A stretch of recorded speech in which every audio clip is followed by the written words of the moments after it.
சட்டக்கேடை நேயர்கள் அனைவருக்கும் வணக்கத்தை தெரிவித்துக் கொள்வது உங்கள் அன்பு வழக்கறிஞர் பி முத்துக்குமார், மதுரை உயர்நீதிமன்றம். நாம் இன்று பார்க்கக்கூடிய சட்ட தலைப்பு என்னன்னு பார்த்தீங்கன்னா, பொதுவாக நீங்கள் ஒரு 2 வீலரோ 4 வீலரோ வண்டியை நீங்கள் எக்ஸ்சேஞ்ச் பண்ண போறீங்க, புது வண்டி எடுக்க போறீங்க அப்படின்னா அவங்க இதை ரொம்ப கவனமாக கேர்ஃபுல்லாக ஹேண்டில் பண்ணக்கூடிய பார்க்க வேண்டிய வீடியோ தான் இது.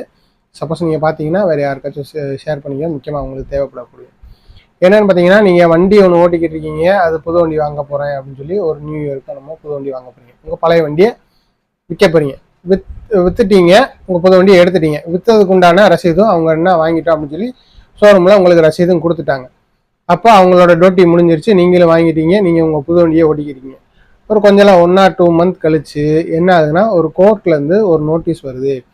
அதாவது எம்சிஓபி கேஸ்ன்னு சொல்லுவோம், வாகன விபத்து சட்டத்தில். அந்த வாகன விபத்து வழக்குலேருந்து என்ன வரும்னா உங்களுக்கு நோட்டீஸ் வரும் இந்த நீதிமன்றத்துலேருந்து. இந்த மாதிரி இந்த வண்டிக்கு உங்கள்கிட்ட இந்த கேஸுக்கு உங்களுக்கு நோட்டீஸ் வந்திருக்கு, நீங்கள் அப்பீர் ஆகலாமா அப்படின்னு சொல்லி. உங்களுக்கு ஒன்றுமே தெரியாது. இந்த நம்பர் கொண்ட வண்டி தான் நம்ம ஏற்கனவே விற்றுட்டோமே, விற்றதுக்கு ரசீதெல்லாம் வாங்கிட்டோம், இப்போ அது நம்மள்கிட்ட கிடையாது, அப்புறம் எப்படி நம்ம மேலே கேஸ் வரும் அப்படின்னா, பொதுவாக வாகன விபத்துகளில் ஒரு வாகனம் ஓட்டி ஒருத்தர் இடிச்சிட்டாரு, அந்த இடித்தவர் இடிக்கிற அந்த அதாவது ஆக்சிடென்ட் ஆனவர் என்ன பண்ணாருன்னா உயிரிழந்துட்டாரு, இல்லைன்னா அவர் கைகால ஊனமா போயிருச்சு அப்படின்னா, அவருக்கு இந்த வண்டி ஓட்டிட்டு வந்தவருக்கு அந்த கிரிமினலுக்கு என்ன அந்த வழக்கு பிரிவோ அது மட்டும் தான் அவர் மேல பதியப்படுமே ஒழிஞ்சு, மற்றபடி அந்த லயபிலிட்டின்னு சொல்லுவாங்க, அந்த பொறுப்பு, அந்த நஷ்டீடு வழங்கும் பொறுப்பு யாருக்கு போகும்னு கேட்டீங்கன்னா இன்சூரன்ஸ் கம்பெனி, அதர்வைஸ் அப்புறம்னா யாருக்கு போகும், வாகனத்தோட உரிமையாளருக்கு. அப்ப நீங்க வண்டியை விற்கும் போது என்ன பண்ணிருக்கணும், நேம் டிரான்ஸ்ஃபர் பண்ணிருக்கணும். நேம் டிரான்ஸ்ஃபர் பண்ணலைன்னா நீங்க வண்டியை வித்துட்டு அவரு பேர்ல யார் வாங்குறாங்களோ, செகண்ட் ஹேண்ட், உங்க வண்டி யார் செகண்ட் ஹேண்டா வாங்குறாங்களோ அவங்க பேர்ல நேம் டிரான்ஸ்ஃபர் பண்ணலைன்னா என்ன ஆகும்னா, நீங்க தான் அந்த வண்டிக்கு உரிமையாளர் என்று வரும். அப்ப அந்த ஆக்சிடென்ட் நடக்கையில அது செக் பண்ணி பார்த்தா யார் ஓனர் வரும். இப்ப நான் இருக்கேன்னா முத்துக்குமார் தான் ஓனர் வரும். அப்ப அதுக்கு பொறுப்பு யாரு, என்னைய தான் சொல்லுவாங்க.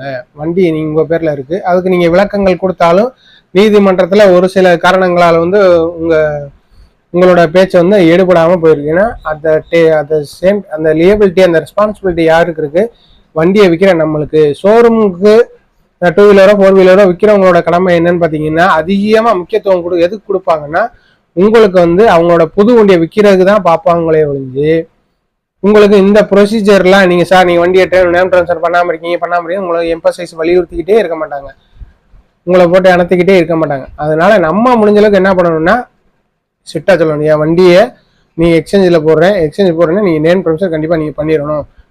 பண்ணி கொடுக்குறா இருந்தா கரெக்டா பண்ணி கொடுத்துற, ஒரு 1 வீக்ல ஒரு 3 நாளைக்குள்ள நீ பண்ணி கொடுத்துறதா சொல்லுங்க, நான் என் வண்டியை கொடுக்குறேன். ஏன்னா உங்க ஷோரூம் வேணா நான் வேறு ஷோரூமுக்கு அப்படி பண்ணிங்கன்னா நீங்க ஸ்ட்ரிக்டா சொல்லிட்டீங்கன்னா அவங்க என்ன பண்ணுவாங்க, நேம் ட்ரான்ஸ்ஃபர் பண்ணிடுவாங்க. நேம் ட்ரான்ஸ்ஃபர் பண்ணிட்டீங்கன்னா உங்களுக்கு எந்த ஒரு பிரச்சனையுமே வருது, அதாவது அடிஷ்னலா தேவையில்லாத மனசு சங்கடப்படக்கூடிய அளவுக்கு எந்த ஒரு இதுவுமே வராது. சப்போஸ் நேம் ட்ரான்ஸ்ஃபர் பண்ணா என்ன பண்ணுவாரு, வண்டி ஒருத்தர் வாங்குவாரு, அவர் நேம் ட்ரான்ஸ்ஃபர் பண்ணாம இருப்பாரு, அவர் இன்னொருத்தர் மேல போய் இடிப்பாரு, இடிச்சோன்னா அவரு மேல கிரிமினல் கேஸ் தான் வரும். ஆனா அந்த நஷ்டஈடு 1 லட்சமோ 2 லட்சமோ 50,000 10,000 20,000 அது கொடுக்க வேண்டிய லேபிலிட்டி யாருக்கு வரும், ஓனர், இன்சூரன்ஸ் கம்பெனி. 2 பேருக்கும், இன்சூரன்ஸ் கம்பெனிக்கு ஓனருக்கும் பாதி 5 லட்சம் ரூபாயில 2 போடுறாங்க அப்படின்னா உங்களுக்கு 2.5 லட்ச ரூபா வரும். இது தேவையில்லாத இந்த தலைவலி, அதாவது பழைய வண்டியை வித்ததுக்கும் நம்மளுக்கு தேவையில்லாத தலைவலி சேரும். அதனால முடிஞ்ச அளவுக்கு இந்த மாதிரி பிரச்சனைகள், தேவையில்லாத பிரச்சனைகளை தவிர்க்கும் பொருட்டு என்ன பண்ணணும்னா நீங்க நேம் டிரான்ஸ்ஃபர் பண்றது ரொம்ப சிறந்தது, ஆக சிறந்தது. அதனால எப்பவுமே வாகன ஓட்டிகளுக்கும் வாகன உரிமையாளருக்கும் பிரதரா சொல்றேன், நீங்க என்ன பண்ண கண்டிப்பான முறையில நேம் டிரான்ஸ்ஃபர் பண்ணிருங்க.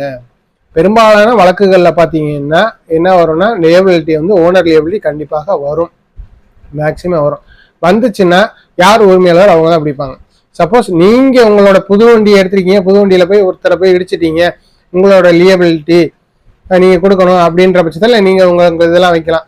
இல்லை நான் இன்சூரன்ஸ் கம்பெனியில் நான் இன்சூரன்ஸ் பண்ணியிருக்கேன், அதனால எனக்கு அதுக்கு சம்மந்தம் கிடையாது, இன்சூரன்ஸ் கம்பெனிக்கு இன்சூரன்ஸ் போட்டிருக்கேன், அதனால இன்சூரன்ஸ் கம்பெனி கொடுத்துருவாங்க அப்படின்னு சொல்லி உங்களோட வாதத்தை போய் நீ முன்வைக்கலாம். இதே நீங்கள் உங்கள் பழைய வண்டியை விற்றதுக்கு உண்டான ரசீதும் வச்சிருக்கேன், எனக்கு பேர் மாற்றம் பண்ணலை அப்படின்ற பட்சத்தில் இந்த வாதங்கள்லாம் என்னென்னா நீதிமன்றத்தில் ஈடுபடாது. அப்போ உங்கள் பக்கத்து ரொம்ப வீக்காகவே இருக்கும், தேவையில்லாத வழக்கு வரும், தேவையில்லாத பிரச்சனைகள் அதுக்கு ஒரு தனி கவனம் செலுத்தி கொண்டுட்டு போகிறமே இருக்கும். வாழ்க்கையில இந்த மாதிரி தேவையில்லா பிரச்சனைகளை தவிர்க்கலாம். அதான் முடிஞ்ச அளவுக்கு என்ன பண்ணணும், வண்டி விற்கும் போது நேம் ட்ரான்ஸ்ஃபர் பண்ணிடுறது ஆக சிறந்தது, ஆக உத்தமம்.